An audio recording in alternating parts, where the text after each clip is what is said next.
Trump के साथ जिस तरह का हो रहा है, saying that we are not able to use a hard power against Trump, हम सॉफ्ट पावर की बात कर रहे हैं, पर एक तौर से are we also being shown as a weakened nation that we are not standing up to Trump? This is what the opposition is saying. What opposition is saying, I think opposition first, I would like to say, as far as India is concerned, we are still firm on our ground. Whether it is a government, Ministry of External Affairs or Prime Minister, he has made it very clear that we are standing firm to safeguard our interest. Otherwise, तो अब तक deal हो गई होती ना. Operation सिंदूर में उन्होंने कहा कि डील्स की वजह से मैंने रुकवा दी, और डील तो आज तक नहीं हुई. Rather than a fresh threat has come, it means India is not yielding. It means we are taking a firm stand. And one more thing, anybody can look it otherwise. आज जितनी हमें US की जरूरत है, US को उससे कम हमारी जरूरत नहीं है. Because there can be an alternative options and equations of the world which can be more difficult for US in the time to come. तो आज की डेट में अगर आप देखें, मैं एक छोटा सा एग्जांपल देता हूं. H1B वीजा का इशू है. On that issue, 70% are Indians. That is one thing. But if you go and see that in the research of emerging technologies, those who have done PhD and doing research, most of them are non-Americans. And you have outsourced your labor to China and outsourcing your intellectual aspect to other countries in which India is one of the prominent. तो होता क्या है, once एक कहावत है, republic ends through luxury. When any society become luxurious, so they do not want to go towards labor and do not want to do penance of doing mental exercise and continuous research and other things. Enjoy your life. Five days week and the 2 days weekend in Hawaii or Honolulu and others and vacations. So what happened? I would like to ask the American people, you are by default have gone into that aspect in which you yourself has created a problem for you. And these things cannot be overnight replaced. तो इसलिए हम ये कह रहे हैं कि जो opposition, और दूसरा अपोजिशन से मैं कहना चाहता हूं साहब, आप क्या बोलेंगे? नटवर सिंह ने अपनी किताब one life is not enough में लिखा है कि सोनिया गांधी जी को, उनका finance, it is the foreign minister of UPA government, he has said कि सोनिया जी ने मुझे पार्टी में बुलाया और कहा मैं आपको फॉरेन मिनिस्टर नहीं रख सकते क्योंकि मेरे ऊपर बहुत सारे क्वार्टर्स से प्रेशर है, एंड फ्रॉम यूएस ऑल्सो. और ये हमसे बता रहे हैं कि साहब यूएस का प्रेशर 1995 में एक्सप्लोजन करने जा रही थी गवर्नमेंट, यूएस का प्रेशर आया, दे विथड्रू. विकीलीक्स में, I am not saying that whatever is written in WikiLeaks is gospel truth, but WikiLeaks में कहा गया कि हिलरी क्लिंटन ने कहा कि प्रणब मुखर्जी फाइनेंस मिनिस्टर कैसे बन गए, वो तो मोंटेक सिंह अहलूवालिया को बनना था. How come Hillary Clinton was knowing that Montek Singh Ahluwalia was name was considered for becoming finance minister? तो मुझे लगता है those who have surrendered everything, even in 1971 war, this was a very peculiar thing. We have handed over 93,000 Pakistani soldiers and not asked for 50 of ours in West Pakistan or today's Pakistan. ये कौन सा तरीका था? 93,000 दिए, 50 वापस नहीं लिए. चलिए, अगर कमिंग बैक फ्रॉम यूएस, आपकी जो दूसरी एक और आर्ग्यूमेंट है which is on secular nation. आप बहुत, India is a secular nation because also of Nehru. तो आप जवाहरलाल नेहरू को हर चीज में you bring him in to denigrate him, जैसे कि कांग्रेस कहती है. Is it fair? बिकॉज जो उनके पॉइंट्स थे, he was not against a Hindu temple, he was against के प्रेसिडेंट ऑफ इंडिया एक अपने पब्लिक ऑफिस की तरफ से ना जाए. It should not be a state function, it can be a private function. The inauguration of Somnath Temple, जिसकी आप चिट्ठियां निकाल के ला रहे हैं. दोनों की बात बताता हूँ. V.N. Gadgil, who was a cabinet minister in Nehru's government, he has written a book, Government from Inside, in which he has categorically mentioned, उन्होंने साफ साफ कहा, PWD मिनिस्टर के नाते उनका ये कहना था, मैंने नेहरू के कहने पर अनेक मस्जिदों और दरगाहों की मरम्मत सरकारी खर्चे से करवाई. और after the demolition of the disputed structure, the so-called Babri Masjid, Congress ने ऑफिशियल बयान दिया कि हम बाबरी मस्जिद दोबारा तामील करेंगे. If you are a secular nation, so I would like to ask, name a secular country in which triple talaq is there, mehram is there, halala is there, separate Muslim personal law board is there.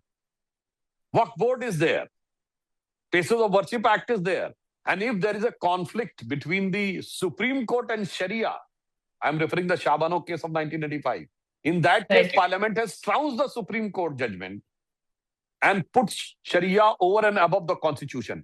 एक secular देश बता दे तो मैं अपनी बात withdraw कर लूंगा.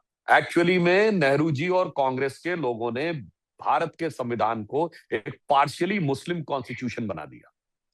Pakistan and Bangladesh became a Muslim country, and India became a, by constitution, a partially Muslim country. Now we are making it a two secular country. और जो दूसरी बात आपने कही, यहाँ नेहरू का विरोध मंदिरों से था. आइए मैं प्रूफ के साथ बोल रहा हूँ.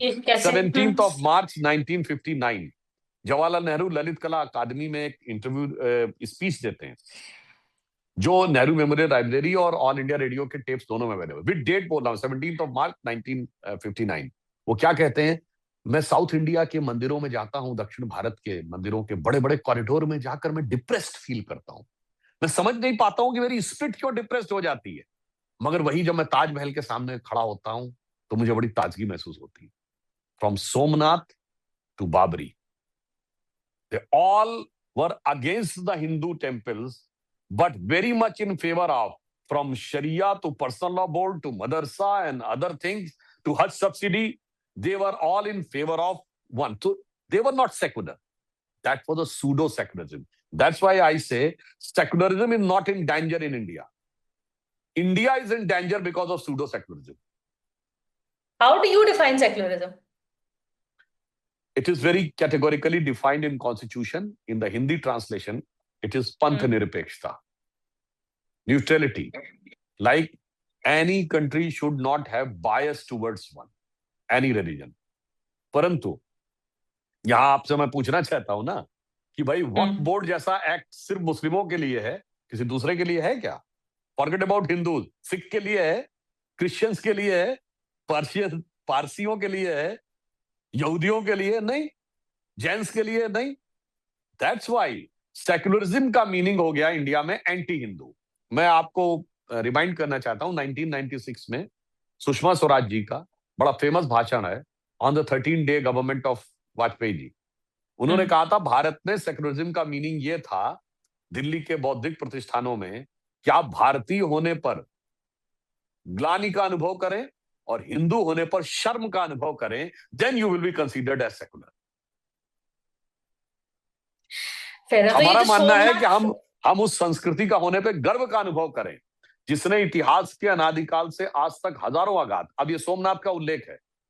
अब आप ये बताइए, ये जो कहानी समझाई जाती है कि it was only for the motivated for acquiring wealth, जिसके बारे में खुद महमूद गजनी के साथ आए हुए हिस्टोरियन उत्बी ने अपनी किताब तारीख यामनी में लिखा कि जब शिवलिंग खंडित किया जाने लगा तो उसको ऑफर आया कि लाखों स्वर्ण मुद्राएं दे देंगे, विच महमूद गजनी रिफ्यूज्ड. उसने कहा मैं चाहता हूं कि मैं कयामत के दिन बुत शिकन के रूप में जाना जाऊं. बुत परस्तों के साथ सौदागरी करने वाले एक गलीच बुत फरोश के रूप में नहीं. मतलब इंग्लिश में मैं ट्रांसलेट कर दूंगा. I would like to be remembered at doomsday or the final day of justice as a destroyer of idols rather than a very mean mentality person who was indulge in doing trade of idol with the worshippers of idol. कहां है यहां पर है ये Marxist propaganda, ये Macaulay propaganda. Now in 21st century India should try to come out of this. For that this type of जो सोमनाथ स्वाभिमान पर्व प्रारंभ किया है प्रधानमंत्री जी ने, वो इसलिए आवश्यक. तो ये स्वाभिमान का, ये I wanted the deeper meaning कि सिंबलिज्म ऑफ सोमनाथ स्वाभिमान के साथ जुड़ा हुआ है, क्योंकि इसकी जो हिस्ट्री जैसे कि आपने हमें समझाई है कि it is, we are using this as a symbol to get back to our cultural roots. और बीजेपी ने शायद हमेशा से फ्रॉम सोमनाथ टू अयोध्या यात्रा भी की थी. तो सोमनाथ आपके लिए बहुत इंपॉर्टेंट और इमोशनल कनेक्ट है आपका. हमारा ही नहीं, सरदार वल्लभ भाई पटेल जी ने ये कहा था कि जब जब भारत परतंत्र हुआ है सोमनाथ ध्वस्त हुआ है, और जब जब भारत स्वतंत्र हुआ है तो ये भारत की राष्ट्रीय चेतना का एक प्रतीक है. इसकी पताका स्वाभिमान के साथ उठकर खड़ी हुई है.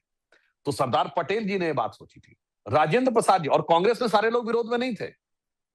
डॉक्टर राजेंद्र प्रसाद इसके साथ थे, सरदार वल्लभ भाई पटेल इस विचार के साथ थे, के.एम. मुंशी ने तो यहां तक लिखा हुआ है अपनी किताब पिलग्रिमेज टू फ्रीडम, मैं हवा में नहीं बात कर रहा हूं, कोर्ट के साथ बोल रहा हूं, पिलग्रिमेज टू फ्रीडम में लिखा है के.एम. मुंशी ने कि जब विरोध किया नेहरू ने तो उन्होंने कहा ऐसी स्वतंत्रता का क्या मतलब जो मुझसे गीता छीन ले, जो मुझे मंदिरों के पुनर्निर्माण का अधिकार छीन ले, मेरी अपनी आइडेंटिटी, मेरा अपना गौरव छीन ले।